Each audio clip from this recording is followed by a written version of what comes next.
నమస్తే, welcome to okay TV. కామారెడ్డిలో BC declaration అమలు చేయాలని చెప్పేసి నిరాహార దీక్ష చేసి దాదాపు చాలా రోజుల నిరాహార దీక్ష చేసి చావు బతుకుల మధ్య ఆ గాంధీ హాస్పిటల్లో కొట్లాడుతూ ప్రభుత్వాన్ని తన కాళ్ళ వైపు తెచ్చుకున్నటువంటి బీసీ ఆజాదీ వ్యవస్థాప అధ్యక్షులు జక్కని సంజయ్ గారు మనతో ఒకసారి మాట్లాడదాం. అన్న చెప్పండి, నిన్న అసెంబ్లీలో అటు ఇరు సభలలో మీకు సంబంధించిన వాదనలు వినిపించిన తర్వాత ఓ బిల్లు పాస్ చేసేసారు. ఇప్పుడు మీరు సంతోషంగా ఉన్నారన్న? మరి బిల్లు పాస్ చేసినందుకు మాత్రం చాలా సంతోషంగా ఉన్నాం.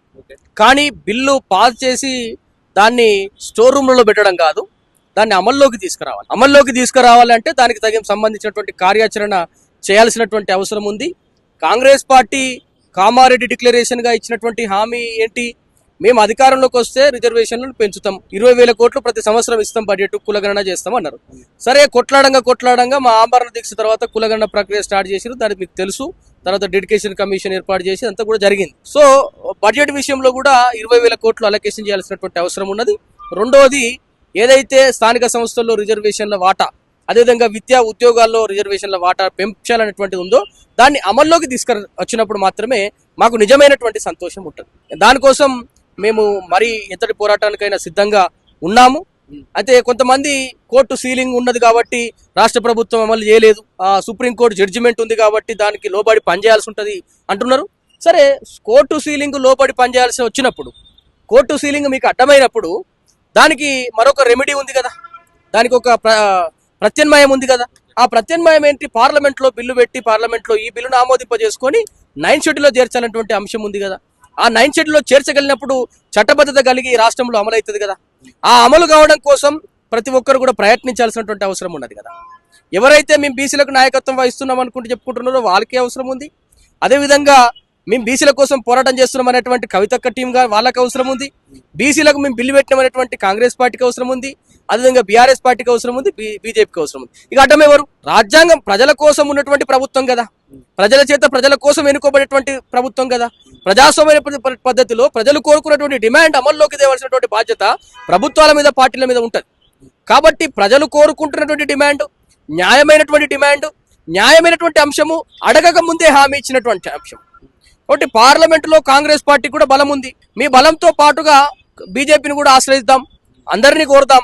దానికోసం నేను ఏమంటా ఉన్నా అంటే ఢిల్లీకి పోవడానికి బీసీ ఆజాదీ ఫెడరేషన్ సిద్ధంగా ఉంది. చెప్పినట్టుగా ఓకే, కానీ బీసీ ఏదైతే మొన్న కులగణన సర్వేలు పెట్టినప్పుడు 56% ఉన్న వాళ్ళను ఒక 21 లక్షల మంది జనాభా తగ్గించిరు అని చెప్పేసి మీరే పెద్ద పెద్ద సమావేశాలు ఏర్పాటు చేసిరు. మరి ఇప్పుడు 46%కే పరిమితం చేసిరు రిజర్వేషన్. మీరు నిజంగా యాక్సెప్ట్ చేస్తున్నారా? మరి 42% రిజర్వేషన్ బిల్లు ఆమోదం చేసిర్రు.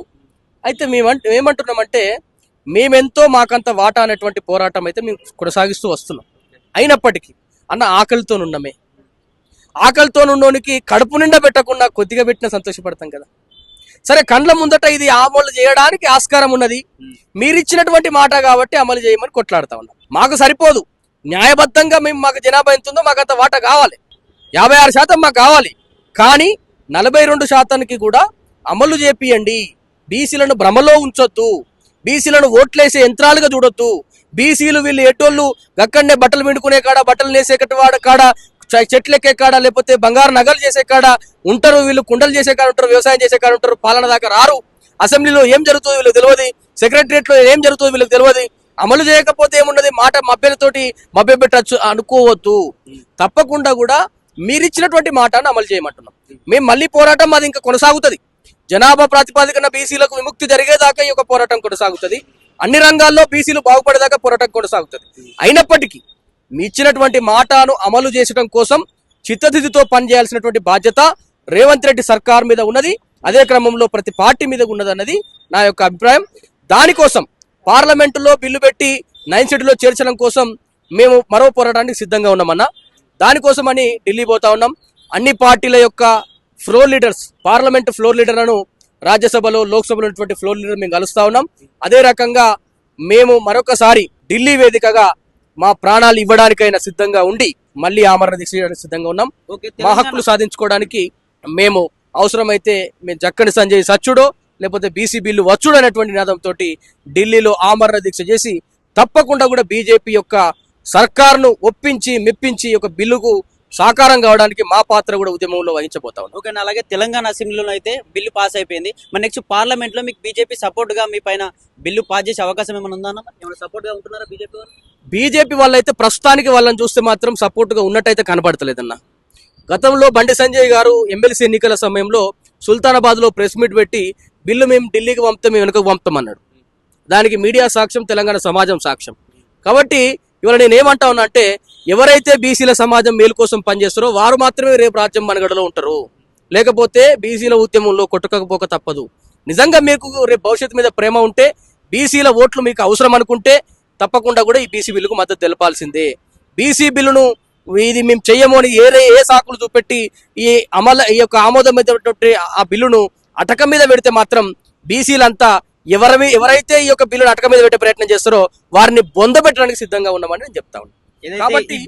కాబట్టి బీజేపీకి అనివార్యం, బీసీల ఓట్లు వాళ్ళకి అవసరం అనుకున్నప్పుడు బీజేపీకి అనివార్యం. వారు వ్యతిరేకంగా ఉన్నట్టే కనబడతా ఉంది, కానీ వాళ్ళు నిజంగా కూడా కదిలి రావాలి, వాళ్ళ మనసును మార్చుకోవాలి, తెలంగాణలో దీనికి సహకరించాలని నేను కోరుతాను. బీసీ వాటా కోసం మీ బీసీలు చాలా మంది సమావేశాలు వేరే ఎందుకు పెట్టుకోవాల్సి వస్తుంది? ఎందుకు ఒకటి కాలేకపోతున్నారు? అందరు ఒకటైతే నిజంగానే బీసీకి సంబంధించిన వాటా దక్కే అవకాశం ఉంటుంది కదా, మరి ఎందుకు ఒక దగ్గర రాలేకపోతున్నారు?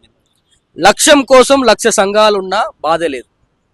నేనేమంటున్నా అంటే, బీసీలమన్నా వెనుకబడి ఉన్నాం, ఆర్థికంగా అన్ని రకాల వెనుకబడి ఉన్నాం. ఇవాళ ఒక పోరాటాన్ని నడపాలంటే ఆర్థికమైనటువంటి మూలాలు కూడా అవసరం. నేనేమంటున్నా, నేను ఒక లక్ష్యాన్ని పెట్టుకొని కొద్ది రోజులు పోరాటం చేసి కొద్ది రోజులు రెస్ట్ తీసుకొని ఏదైనా పని చేసుకుంటుండొచ్చు. నేను ఖాళీగా ఉన్నటువంటి సమయంలో ఇంకో సంఘం పనిచేస్తుంది, అతను ఖాళీగా ఉన్న సమయంలో ఇంకో సంఘం పనిచేస్తుంది. ఎప్పుడు నిత్యం ఉద్యమం లైవ్ లో ఉంటుంది, దాంతో ఏం ఇబ్బంది లేదు కదా. మేమైతే ఓట్లను చీలుస్తలేము, మేము వేదికలుగా ఉన్నాం తప్ప పార్టీలుగా లేము. ఉద్యమానికి ఇది బలమే తప్ప నష్టం కాదు. కాబట్టి ఎవరం కొట్లాడినా, ఎవరం మాట్లాడినా, ఎవరం పనిచేసినా అది బీసీల యొక్క విముక్తి కోసమే, బీసీల యొక్క బాగు కోసమే. కాబట్టి లక్ష్యం కోసం లక్ష్య సంఘాలు పనిచేసినా కూడా దాంతో నష్టం లేదు. మేమంతా కూడా బేసికల్ గా అంతా కూడా యూనిటీగానే ఉన్నాం. ఏదైతే బీసీ వాదంతో ఎమ్మెల్సీ కవిత ముందుకు వస్తున్నది, ఎమ్మెల్సీ తీర్మానం వలన ముందుకు వస్తున్నది, దీన్ని ఎట్లా చూసుకోవచ్చు మరి? ఇంకా అందరు కూడా మాట్లాడాలంటున్నా నేను. అందరు ఎమ్మెల్యేలు ఇవాళ 119 ఎమ్మెల్యే స్థానాల్లో ఉంటుంది, 50% ఓట్లు బీసీలే కదా. అక్కడ బీసీలు ఓట్లు లేకపోతే వీళ్ళు శాసనసభకు వస్తుండేనా? వీళ్ళిద్దరే కాదు, వంతులు పెరగాల. అందరూ ఎమ్మెల్సీలు మాట్లాడాలి, అందరు ఎమ్మెల్యేలు మాట్లాడాలి. బీసీల కోసం చిత్తశుద్ధితోటి అందరూ కూడా పనిచేసినప్పుడే ఈ సమాజం బాగుపడుతుంది. ఎందుకంటే ప్రతి వ్యక్తి కూడా అభివృద్ధి చెందినప్పుడే దేశ అభివృద్ధి అవుతుంది కదా. సమాజంలో 50% ఉన్నటువంటి బీసీలు ఇప్పటికీ వెనుకబడి ఉండి ఇప్పటికి కూడా 30,000 అప్పు కొరకు ఆత్మహత్య చేసుకున్నటువంటి నేత కార్మికులు ఉన్నారంటే వారి యొక్క విముక్తి కోసం మాట్లాడాల్సినటువంటి బాధ్యత లేదా? ఇవాళ రోడ్ల మీద యాచించేటువంటి పరిస్థితులు 80 ఏళ్ల ముసలామ ఇప్పటికి రోడ్డు మీద అడుక్కుంటది.